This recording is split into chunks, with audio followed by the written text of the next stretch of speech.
Eto na mga lods. So first time namin makakapunta dito sa IKEA.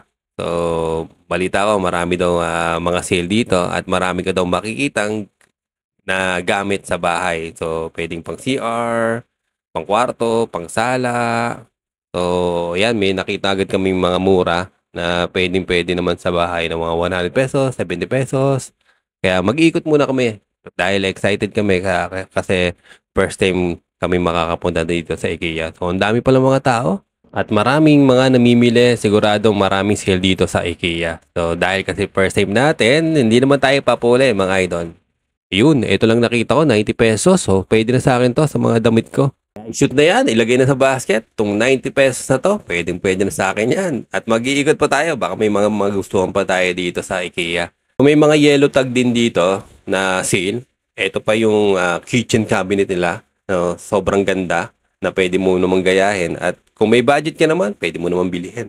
So may mga lamesa dito at mga upuan na nakakapogi sa bahay. Siguradong napakapogi at napakaganda ng bahay mo pag binili mo itong mga lamesa dito, no? Kaso may lamesa na tayo. Pero meron ako nakita dito na pang bisita, lalo na sa mga bisita mong chismosa. Ayan, napakaganda, di ba? At meron pa tayo makikita ditong pang-display at panglagay sa lamesa. Hindi lang panglagay sa lamesa, meron pa tayo makikita ditong mga brush na panglinis ng CR. Hindi lang panglinis ng CR mga idol. Meron pa ditong mga 40 pesos na yellow tag na sale. Pwede na yan. At meron tayong makikita ditong mga plato, baso, mga tasa na pwede naman pang-display kasi napakaganda. Nakakainayang gamitin, no? Pag ganun kaganda yung mga plato.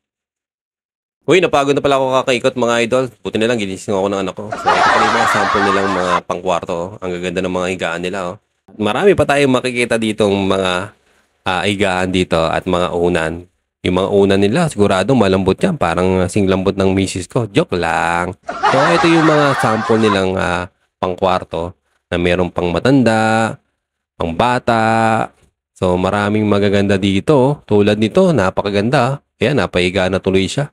At ito yung nagustuhan ko dito. Ito yung computer room, no? So, ang ganda para sa anak ko.